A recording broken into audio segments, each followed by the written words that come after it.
Well, hey there. Thanks for joining me for this short video presentation. I am Arthur Morris and I can teach you to make better bird photographs. Today I'm going to share a little bit of my workflow. Couple of quick lessons. It pays to get out in bad weather. Nobody wanted to join me on this rainy afternoon with about a 65 mile per hour wind at the neck on Saunders in the Falkland Islands. A lot of people don't like getting up early, but if you want to make dramatic bird photographs, get your butt out of bed. More on bad weather. Two friends sat in the cafe across the street having a cup of tea when I made this one. They were not happy. 10-stop neutral density at La Jolla in San Diego. We'll be doing an IPT there this year, so I know a little bit about a lot of different types of photography. In an effort to become a better flight photographer, I switched to Nikon after 34 years with Canon as a Canon Explorer of Light, this with the 500 PF. Right now, I'm all in with Sony. I love the Alpha 1, world's greatest autofocusing camera by far. Picking your keepers, the first edit. My advice for the first edit is if you're not sure, keep it. Once you get to the second edit, if you're not sure, delete it. Now we're going to move on to Photo Mechanic and take a peek at what the heck I'm talking about, first edit, second edit. If you take a look here in the left-hand column, you see August 2nd, 4th, 5th, 7th, 9th, 10th, all on down to the 29th, photographing most days of the month. Any day now, I'll take all of the images from these folders and consolidate them into a single folder that says August 2021. Right now, we're going to take a look at the April 2021 folder. We can see if I hit play in Photo Mechanic that there are 487 images that I kept after the first edit. You'll see some are unchecked, those will be marked for deletion, and some are marked checked, those are tagged to keep. In any case, if we go tagged, we'll see, hit slideshow, spacebar, that I kept 259. So 259 out of 287 means I deleted 228. I used to have a keeper rate of about 10%. Now that I'm working with a 30 frames per second camera, that has dropped down to about 5%, sometimes well less. So you'll be going through these and deciding which ones are going to make the cut and which ones are going to be in the trash bin.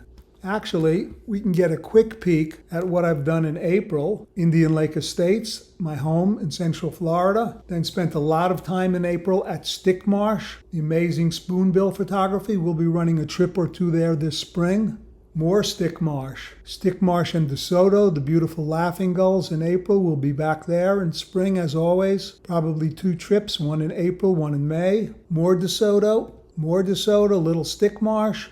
Back at Indian Lake Estates, then a trip out onto Lake Blue Cypress for osprey and scenics, back to DeSoto, more DeSoto, tons of great action, and finally ending up back at home. Photo Mechanic has lots of neat ways to arrange the images. I've selected, 28 images to just give you an idea of what I'm looking for when I do a second edit. The first series is from Stick Marsh, and you'll see here, no T, not tagged. I don't like this shadow on the near underwing. Next one, beautifully lit. I don't mind the intersection with the marsh, and it'll be easy to add some tops to these trees. Next one gets a check, T for tag. You can hit T for untag, and then T for tag again. You want to be sure you don't mess up. And this one might make a very nice vertical, though I'm not in love with the shadow here. A little bit better. I'd probably opt for this one rather than this one. Notice the shadow under the wing, much less in 4355. This one, don't even think about keeping. I don't like the wing position. I don't like the shadow here on the bird's right underwing, just the shadow of the primaries. For these great flight shots, you want to have every feather perfectly illuminated, as in this one, marked with a T to keep. And another very nice one. Every feather lit. This is a young bird, probably a year and a half old. See the little brown edgings on the primaries. Losing this bird with a quick mask, not too difficult.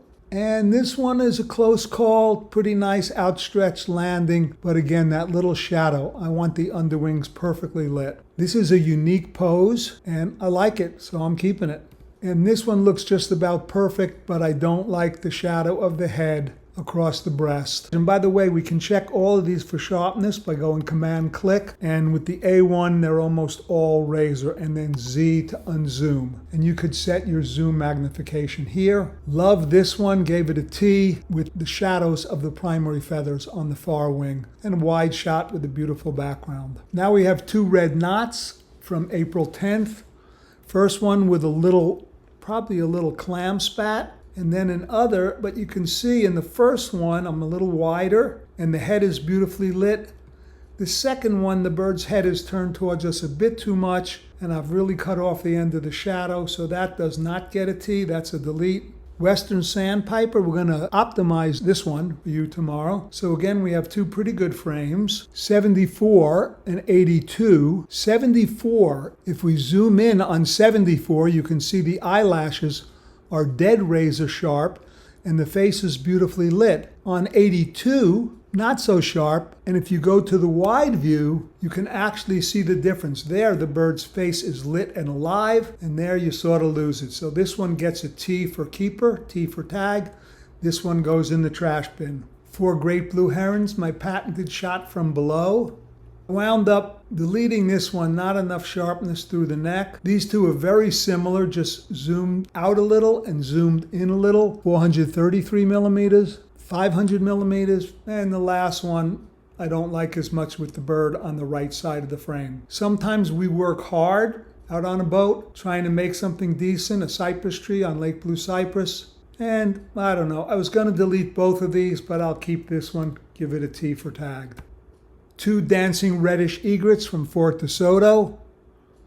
Both of them, you'll see, Command click, are going to be razor sharp, incredible autofocus. Zooming out again, boy, it's a close call. I'm actually going to keep both of these. Sort of have like this one a little better with the head lower, a little more tension. You know what? We'll go back, untag it for deletion. It's still morning at DeSoto with a skimming skimmer. Now, while I'm doing the editing, and I know there's a few similars in a row, I'll often just scroll through them. So we have 3 skimming, 1 with the fish, 1 just taking the fish out of the water. So I know I'm going to keep this one. I know I'm going to keep this one. But these 3 are similar. So what we can do is go click, Command click, and Command click on the 3 skimming ones to compare them. A, B, and C. And I'm afraid that A gets untagged because this wing is not raised as nicely as it is in B and C. So that about does it for a second edit, giving you an idea what we're doing. We can go back to all, and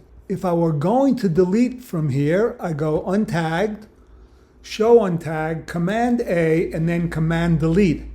But since I may be making a few more videos with some of the rejects, I'm going to keep the folder intact for now. Anyway, have a great day, get out, make some great pictures. Hopefully some of you can join me in DeSoto, and if not, there'll be lots more coming this year. Love you guys, bye.